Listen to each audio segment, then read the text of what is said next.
امجد صاحب کی یادیں۔ امجد اسلام امجد کتاب نما انسان ہیں۔ یہ ادب، اداکاری، صداکاری، صحافت اور بشریات کی ضخیم بایوگرافی ہیں۔ آپ ان کے پاس بیٹھ جائیں تو وقت کو پہیے لگ جاتے ہیں، آپ کو وقت گزرنے کا احساس تک نہیں ہوتا، اور یہ جب خاموش ہوتے ہیں یا رخصت ہونے لگتے ہیں تو آپ کو اس وقت اچانک محسوس ہوتا ہے کہ 5-6 گھنٹے گزر چکے ہیں۔ یہ ان کا کمال ہے۔ میں انسانوں کو صرف 2 کیٹیگریز میں تقسیم کرتا ہوں، دلچسپ لوگ اور بورڈ لوگ۔ آپ دنیا کے نیک سے نیک ترین شخص کے پاس چلے جائیں اور اگر وہ بورڈ نکلے تو آپ اس کی نیکی سے زیادہ دیر تک لطف اندوز نہیں ہو سکیں گے، جبکہ آپ اس کے مقابلے میں کسی دلچسپ سلطانہ ڈاکو کی محفل میں بیٹھ جائیں تو آپ کا وہاں سے اٹھنے کو دل نہیں چاہے گا۔ یہ انسانی نفسیات کی وہ مجبوری تھی جسے ہمارے اولیاء کرام سمجھتے تھے، چنانچہ وہ انسانی دلچسپی کو قائم رکھنے کے لیے خود بھی شاعری کرتے تھے، شاعروں کو اپنے پاس بھی بٹھاتے تھے، اور انہوں نے موسیقی اور سماع کو بھی اپنی بیٹھک میں داخل ہونے کی اجازت دے دی تھی۔ امجد صاحب دلچسپ لوگوں میں شمار ہوتے ہیں۔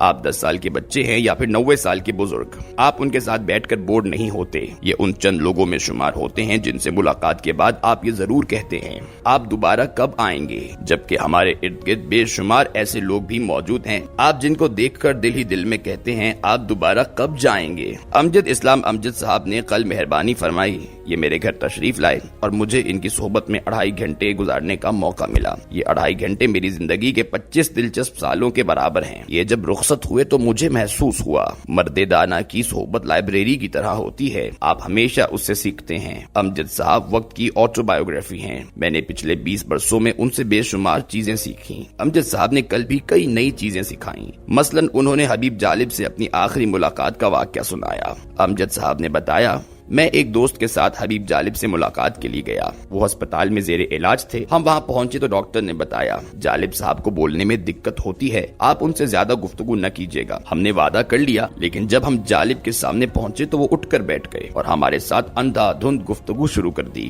میں نے ان سے کہا، جالب صاحب آپ کو ڈاکٹرز نے گفتگو سے منع کیا ہے، آپ کم بولیں۔ جالب نے کہا لگایا اور بولے، امجد صاحب میرے پاس 2 قسم کے لوگ آتے ہیں، ایک وہ جن سے میں بات کرنا چاہتا ہوں اور دوسرے وہ جن سے میں بات نہیں کرنا چاہتا۔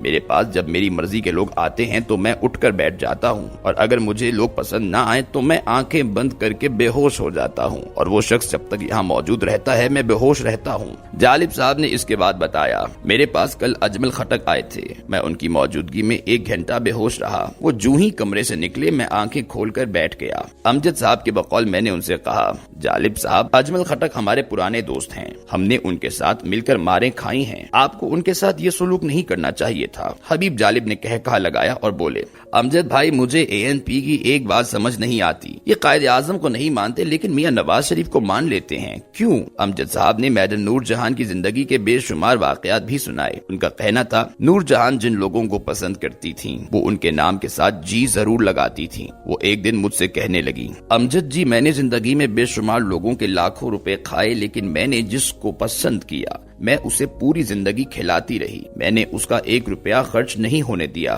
امجد صاحب کا کہنا تھا، میڈم نور جہان فقرہ بازی کی ماہر تھیں، وہ سیدھا انسان کے دل پر وار کرتی تھیں، وہ اپنے خاوندوں کی بے وفائیوں کا شکار بھی تھیں، وہ بتاتی تھیں، میں نے 7 سال کی عمر میں شدید سردی میں 4 گھنٹے تھیٹر کے تختے پر گانا گایا۔ سردی سے میرے ہاتھ پاؤں جم جاتے تھے، میں بے ہوش ہونے کے قریب پہنچ جاتی تھی، لیکن میں گاتی رہتی تھی کیونکہ میرے خاندان کو پیسوں کی ضرورت ہوتی تھی۔ مجھے اس مشقت کا 2 روپے معاوضہ ملتا تھا۔ وہ اپنے پہلے خاوند شوکت حسین رضوی کے بارے میں بتاتی تھی، وہ میرے سامنے ایکسٹرا لڑکیوں کو کمرے میں لے جاتے تھے، میری عمر اس وقت 18 سال تھی، میں اپنی وہ انسلٹ آج تک نہیں بھول سکی۔ امجد صاحب نے دلدار پرویز بھٹی کا ذکر بڑی محبت سے کیا۔ ان کا کہنا تھا، وہ شاندار انسان تھے، درد دل سے لبریز، لوگوں سے محبت کرنے والے شخص۔